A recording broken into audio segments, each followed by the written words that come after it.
શ્રાવણ માસમાં વ્રત કે ઉપવાસમાં ખાઈ શકાય તેવો ટેસ્ટી અને ઝટપટથી બની જતો સાબુદાણા હલવો બનાવીશું, જેના માટે આપણે પોણી વાટકી જેટલા સાબુદાણાને ધોઈને લીધેલા તેને આપણે 10 મિનિટ માટે ગરમ પાણીમાં પલાળી દઈશું અને ત્યારબાદ આપણે તેને આ રીતે પાણી દૂર કરી લેશું। તો સાબુદાણા વધારે નથી પલાળવાના, ફક્ત 10 જ મિનિટ તેને પલાળવાના છે, નહીં તો વધારે ચીકણા થઈ જશે।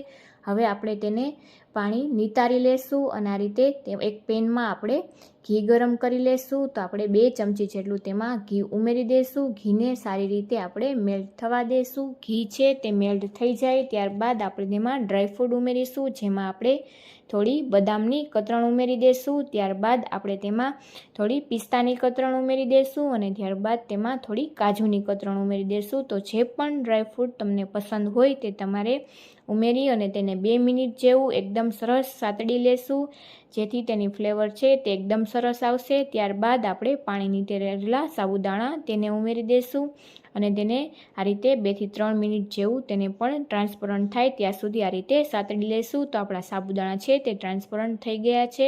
હવે આપણે તેમાં ખાંડ ઉમેરી દઈશું।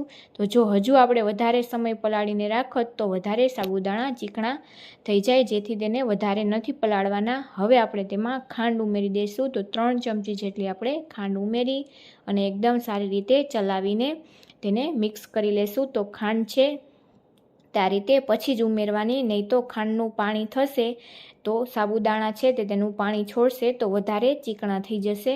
હવે આપણે આ રીતે ગરમ દૂધમાં કેસર પલાળીને રાખેલું હતું તે ઉમેરી દઈશું, જેથી આપણા સાબુદાણા હલવાનો ટેસ્ટ તો વધી જ જશે પણ કલર પણ એકદમ સરસ આવી જશે। તમે તેની જગ્યાએ ઓરેન્જ ફૂડ કલરનો પણ ઉપયોગ કરી શકો છો, પરંતુ આપણે આજે ફૂડ કલર વગર આ રીતે સાબુદાણા હલવો બનાવીશું। તો આ રીતે તમે સાબુદાણા હલવો બનાવશો તો ઘરમાં બધાને પસંદ આવશે અને વ્રત કે ઉપવાસમાં ઝટપટ બનીને તૈયાર પણ થઈ જશે અને એકદમ ટેસ્ટી બનીને તૈયાર થશે, કેમ કે તે ડ્રાયફ્રૂટથી ભરપૂર છે, જેથી લાંબો સમય સુધી ભૂખ પણ નહીં લાગે।